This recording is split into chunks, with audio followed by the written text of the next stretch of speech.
இன்னும் போர் என்று முழுமையான அளவிலே தொடங்கவில்லை.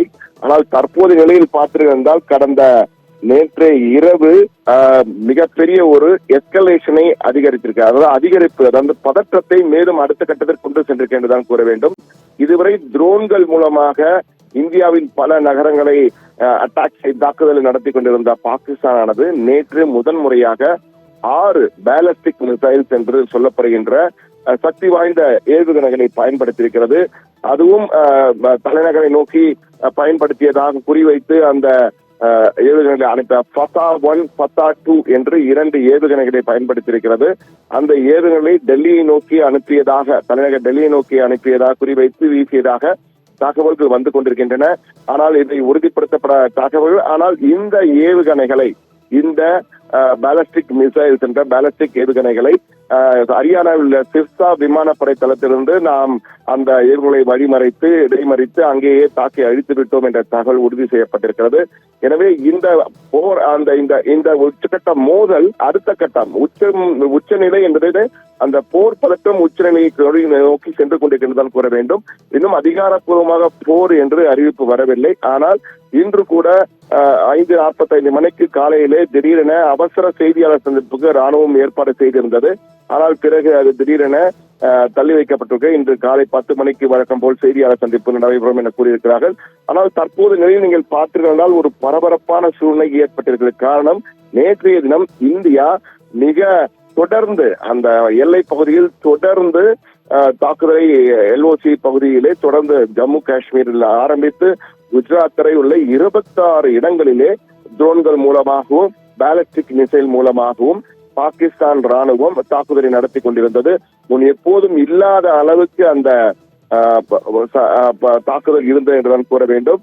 பல குறிப்பாக ஸ்ரீநகரில் கூட வெடிசத்தம், ஸ்ரீநகரில் இதுவரை அவர்கள் பெரிய தாக்காமல் தான் ஜம்முவை தான் தாக்கி வந்தார்கள். தற்போது ஸ்ரீநகரிலே குண்டு சத்தம் கேட்டதாக கூறப்படுகிறது, வெடிச்சத்தம் கேட்டதாக கூறப்படுகிறது. அதே போல அவந்திபுரா பகுதியிலும் ஒரு ஏர்பேஸ் இருக்கிறது நமக்கு, அங்கேயும் தாக்குதல் நடத்த முயற்சித்திருக்கிறார்கள். ஆனால் இவை அனைத்துமே தடுத்து நிறுத்தப்பட்டு விட்டன என்ற தகவல் வந்திருக்கிறது. அதாவது நடுவானிலேயே இடைமறித்து அந்த ட்ரோன்கள் மற்றும் ஏவுகணைகளை இடைமறித்து நாம் அழித்து விட்டதாக, இந்திய ராணுவம் அழித்து விட்டதாக தகவல் வந்திருக்கிறது. ஆனால் இந்திய ராணுவம் பதிலடியை மிக மிக பலமாக இரட்டை அடியாக கொடுத்திருக்கின்றன. பாகிஸ்தானின் 3 விமானப்படை தளங்கள் மீது இந்தியா அதிரடியாக தாக்குதல் நடத்தியிருக்கிறது. குறிப்பாக கான் விமானப்படை தளம், இது மிக முக்கியமான விமானப்படை தளம். அந்நாட்டின் மிக முக்கியமான விஐபிகள் பயன்படுத்தக்கூடியது. பல விமானங்கள் அங்கு போர் விமானம் தயார் நிலையில் இருக்கும். அந்த இடத்திலே இந்தியா தாக்குதல் நடத்தியிருப்பது பாகிஸ்தானுக்கு மிகப்பெரிய ஒரு இழப்பு என்றுதான் கூற வேண்டும். அந்த இடத்தில் இந்தியா தாக்குதல் நடத்தி 2 முறை அங்கு பெரும் வெடிச்சத்தம் ஏற்பட்டிருக்கிறது. அது தொடர்பான காட்சிகளை தான் தற்போது நாம் பார்த்துக் கொண்டிருக்கிறோம். அந்த விமானப்படை தளம், 3 விமானப்படை தளங்களுமே இந்த நூர்கான் விமானப்படை தளம் மிக முக்கியமானது. ராவல்பிண்டியில் இருக்கிறது. ராவல்பிண்டி என்பது பாகிஸ்தான் ராணுவத்தின் தலைமையகம் அமைந்திருக்கும் இடம். எனவே அந்த இடத்திலே இந்தியாவுடைய அந்த தாக்குதல் நடத்தப்பட்டிருக்கிறது. எனவே இந்தியாவின் பதிலடி மிக பலமாக இருந்திருக்கு பாகிஸ்தானுக்கு. இதை அடுத்துதான் பாகிஸ்தான் தற்போது பேலிஸ்டிக் மிசைல்ஸ் என்ற அடுத்த கட்டம், அதாவது குரூஸ் மிசைல்ஸ் அடுத்ததாக பேலிஸ்டிக் மிசைல்ஸ் இருக்கும். குரூஸ் மிசைல்ஸை விட மிக வேகத்திலே செல்லக்கூடியதான் அந்த பேலிஸ்டிக் மிசைல்ஸ் என்பது. இதற்கு அடுத்ததாக தான் கண்டம் விட்டு கண்டம் பாயக்கூடிய ICBM என்று அழைக்கப்படுகின்ற கண்டம் விட்டு கண்டம் பாயும் பேலிஸ்டிக் மிசைல்ஸ். ஆனால் அதன் தூரம் என்பது ஒரு 5,000 கிலோமீட்டர் வரை, 3,000 5,000 கிலோமீட்டர் தொலைவு செல்லும். இது 700 கிலோமீட்டர் 1000 கிலோமீட்டர் செல்லக்கூடிய பேலிஸ்டிக் மிசைல் தான் இது பயன்படுத்தியிருக்காங்க. 6 பேலிஸ்டிக் மிசைல்ஸை அது ஏவி இருக்கிறது. ஆனால் அந்த 6ம் நியூட்ரலைஸ் செய்யப்பட்டது, அதாவது வான்வெளியை தடுத்து அழிக்கப்பட்டிருக்கிறது. எனவே இந்திய வான் பாதுகாப்பு தடுப்பு மிக சிறப்பாக செயல்பட்டுக் கொண்டிருக்கிறது என்பதில் மாற்று கருத்தில்லை. ஆனால் ஒரு பதற்றமான சூழல் LOC முழுவதும், அந்த சர்வதேச எல்லை கட்டுப்பாட்டு கோடு முழுவதும் தற்போது ஏற்பட்டிருக்கிறது. பல இடங்களில் சைரன் சத்தம் கேட்டிருக்கிறது என்றுதான் கூற வேண்டும்.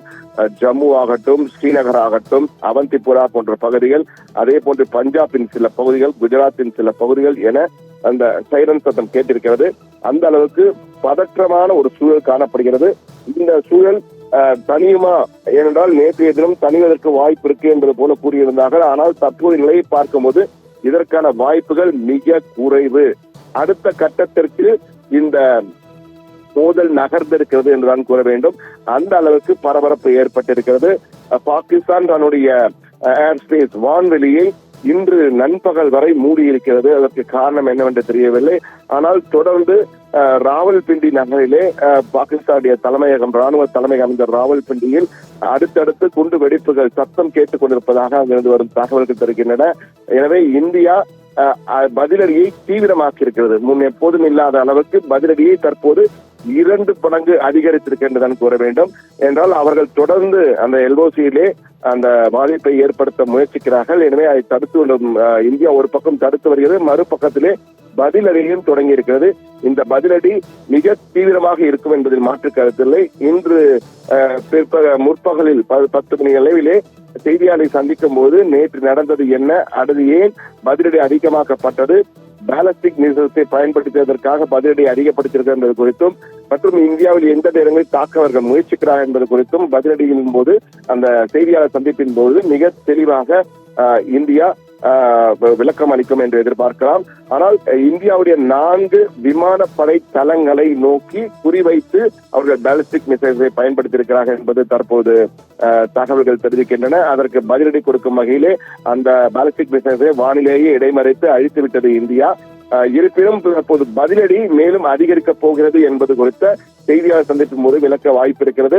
ஆனால் தற்போது இந்த மோதல் என்பது தணிவதற்கான வாய்ப்புகள் மிக மிக குறைவாக இருக்கிறது. அடுத்த கட்டத்தை நோக்கி நகரக்கூடிய வாய்ப்பு தான் இப்போது ஏற்பட்டிருக்கிறது.